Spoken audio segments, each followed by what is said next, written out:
श्री शिवाय नमस्तुभ्यम हर हर महादेव। स्वागत है आपका हमारे चैनल वास्तविक जानकारी पर। दोस्तों, आप सभी को पता है कि 14 फरवरी के दिन है बसंत पंचमी का बहुत ही प्यारा सा दिन, और इस दिन की जाती है सरस्वती माता की पूजा। जितनी भी माताएं बहनें मेरी इस वीडियो को सुन रही हैं, देख रही हैं ना, इन सरसों के फूल का उपाय अपने बच्चों के लिए जो भी पढ़ाई कर रहे हैं और साथ ही साथ अपने परिवार की उन्नति के लिए साल में सिर्फ एक दिन ऐसा आता है जिस दिन आपकी सारी मनोकामनाएं पूरी होती है। अगर आपको सरसों के फूल ना मिले तो आपको ये उपाय कैसे करना है, तो बसंत पंचमी के दिन किए जाने वाले ऐसे 4 महा उपाय जो कि आपकी हर एक कामना की पूर्ति करेंगे।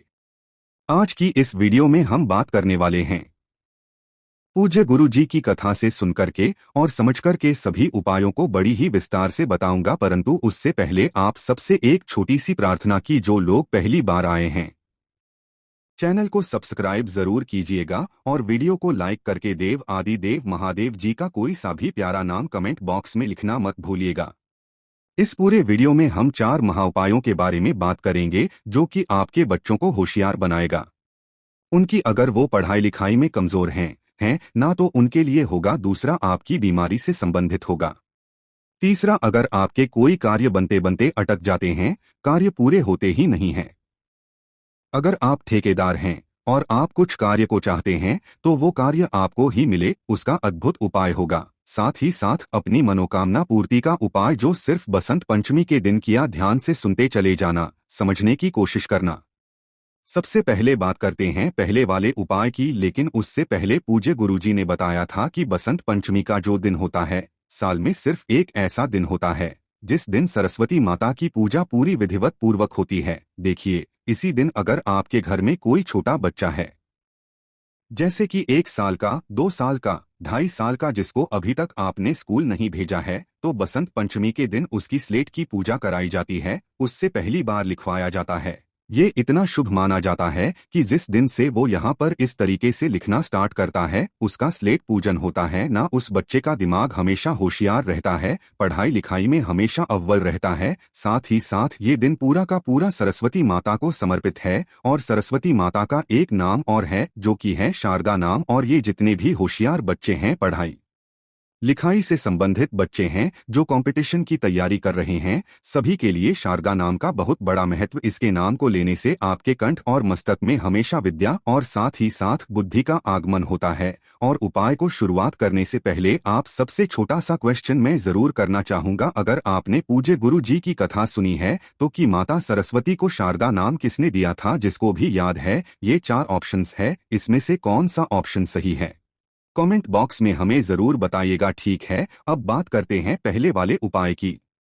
देखिए, जितने माताएं बहनें हैं, काफी सारे परिवार में परेशानी ये है कि भैया उनका बच्चा जो है वो पढ़ाई लिखाई में कमजोर है ना। पढ़ने लिखने के लिए बोलते हैं तो पढ़ाई लिखाई करता ही नहीं है, उसके दिमाग में कुछ जाता ही नहीं है। पढ़ता भी है लेकिन एग्जाम हॉल में जाकर के सब कुछ भूल जाता है ना, या फिर वो उसका पढ़ाई लिखाई में बिल्कुल मन ही नहीं लगता है। तो सरस्वती पूजा के दिन यानी कि बसंत पंचमी के दिन ही सिर्फ इस उपाय को किया जाता है, पूरे साल में एक बार, जो कि के फूल का होता है ना। अगर आपको सरसों के फूल ना मिले तो क्या करना है, मैं सब कुछ बताऊंगा, वीडियो में बने रहिएगा। देखिए, अगर बच्चा बहुत ज्यादा परेशान हो जाता है, पढ़ाई लिखाई में उसका ध्यान नहीं लगता है ना, कह करके पढ़ाने पर भी उसके दिमाग में कुछ भी नहीं जाता है, तो आपको बसंत पंचमी के दिन लेने होंगे सरसों के फूल। कितने फूल लेने हैं? 31 फूल। अब उन 31 फूलों को लेने का भी क्रम आप ध्यान से देखिएगा। आपको जब भी फूल लोगे ना, तो इस तरीके से ये पूरा जो गुच्छा होता है ना, ये पूरा आप एक सरसों का फूल गिनेंगे। अदरवाइज तो अगर आप इनको अलग अलग तोड़ोगे ना, तो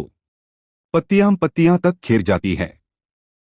अभी के टाइम पर अगर कहीं पर भी सरसों के फूल लगे भी होंगे ना, तो उसमें मच्छर वगैरह बहुत ज्यादा होंगे। अगर आप उन्हें निकालेंगे तो आपके सारे फूल झड़ जाएंगे।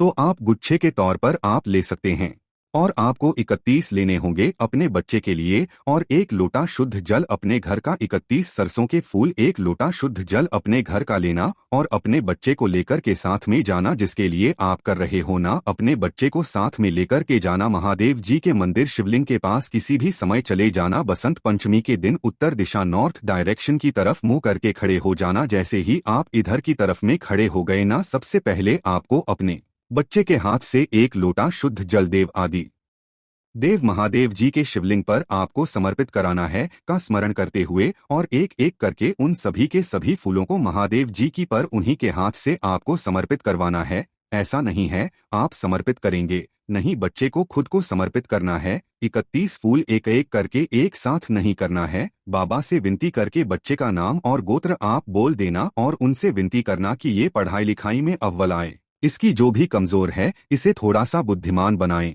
अपनी विनती करके वापस चले आ जाना। लेकिन काफी सारे सारों के साथ में ये समस्या है कि भैया सरसों के फूल मिल ही नहीं रहे हैं। मैंने भी मुश्किल से मंगा पाए, पता नहीं जाने कहां से 35 किलोमीटर दूर से मैंने मंगवाए हैं। जहां पर थोड़े बहुत लगे हुए थे उसमें मच्छर भी बहुत ज्यादा हैं। तो हम जो हैं वो पूजा उसी तरीके से करने वाले हैं। मच्छरों के साथ ही थोड़ा सा भी अगर उनको करेंगे तो वो सारे फूल खिल जाएंगे। ठीक है, अगर आपको नहीं मिलते हैं तो आपको एक काम करना है। देखिए काफी सारे वीडियो वाले जबरदस्ती बता रहे हैं कि भैया अन्न आप ले लीजिए 31 अन्न। 31 अन्न का कोई क्रम ही नहीं है यहाँ पर है ना, यहाँ पर फूलों का क्रम है। अगर आपको फूल नहीं मिलते हैं ना तो आप कोई से भी सफेद फूल ले लेना। ये जो सफेद फूल होते हैं ना, ध्यान रखना माता सरस्वती जी को बहुत ही ज्यादा पसंद है ना। और ये जितने भी सरसों के फूल हैं इन सभी सरसों के फूलों में आपको थोड़ा थोड़ा सा एक बिंदी पीले चंदन की लगा करके ऐसे करके आपको 31 सफेद फूल ले लेने हैं और पीले चंदन की एक एक बिंदी लगा करके सरसों के फूल के अलावा आप इन्हें भी समर्पित कर सकते हैं। अगर आपके पास सरसों के फूल नहीं मिलते हैं तो ठीक है, लेकिन कोशिश कीजिएगा सरसों के फूल मिल जाए तो बहुत अच्छी बात है। इस तरीके से सफेद फूल आप ले लेना, महादेव जी की शिवलिंग पर एक एक करके समर्पित करवा देना। आपके बच्चे को कभी बोलने की जरूरत नहीं पड़ेगी कि भैया पढ़ने बैठ जा, वो अपने आप से ही पढ़ने बैठ जाएगा। ये हो गया पहला उपाय। बात करते हैं दूसरे वाले उपाय की। ये जो दूसरा वाला उपाय है ना, ये किन लोगों के लिए करना है। देखिए, अगर आप कोई बिजनेसमैन है ना, या कोई ठेकेदार है या फिर कुछ कार्य करते हैं और आपका कोई कार्य अटक रहा है या फिर आपको वो टेंडर चाहिए, वो ठेका चाहिए, वो काम सिर्फ आपको ही मिले ताकि आपके घर में आमदनी हो। अगर इस तरीके का कोई भी काम आप करते हैं ना तो इस दिन आपको 108 सरसों के फूल चाहिए।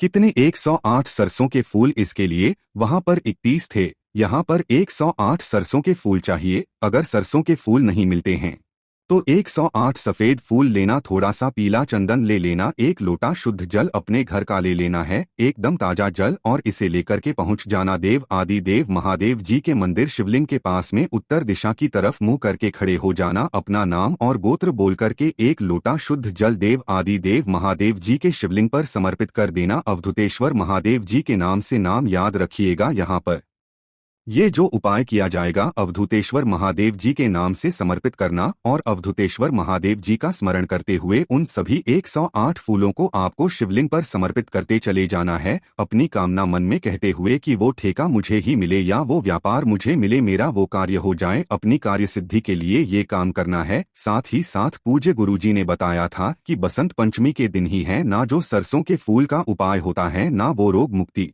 के लिए भी किया जाता है। अब इसके लिए उन्होंने कोई संख्या फिक्स नहीं बताई कि आपको कितने के फूल चाहिए। अगर आपके शरीर में किसी भी तरीके की कोई बीमारी है जो लंबे समय से चलती हुई आ रही है, उन सभी बीमारियों को खत्म किया जाता है सिर्फ और सिर्फ बसंत पंचमी के दिन। सरसों के जितने फूल आप ले सको उतने फूल लेना, एक लोटा शुद्ध जल अपने घर का लेना, इन्हें लेकर के पहुंच जाना बाबा के मंदिर शिवलिंग के पास में। लेकिन यहाँ क्रम बदल जाता है। यहाँ पर पहले आपको अपना नाम और गोत्र बोल करके अपने बीमारी की कामना करके सरसों के फूल पहले समर्पित करने होते हैं शिवलिंग के ठीक ऊपर। उसके जस्ट बाद में आपको एक लोटा शुद्ध जल देव आदि देव महादेव जी के ऊपर समर्पित करना है। जो भी जल बहता बहता जलाधारी से नीचे की तरफ आएगा ना, आपको अपने दाहिने हाथ में थोड़ा सा जल लेना है, उसका आचमन कर लेना है। आपकी जो भी बीमारी होगी वो धीरे धीरे करके खत्म होने लगेगी। ये हो गया तीसरा उपाय और जो बसंत पंचमी के दिन किया जाता है। चौथा उपाय ये होगा आपकी धन की कामना के लिए। अगर परिवार में धन कहीं से आ ही नहीं रहा है, व्यापार करके रखा है, व्यापार नहीं चल रहा, घाटे में जा रहा है, कोई ठेका है नहीं चल रहा, कर्जा लिया चुकता नहीं हो रहा है, धन की सारी समस्याएं अगर आपके जीवन में बनी हुई है तो बसंत पंचमी के दिन इस उपाय को करना बिल्कुल मत भूलिएगा। इसके लिए आपको क्या चाहिए होगा, ध्यान से सुनिए।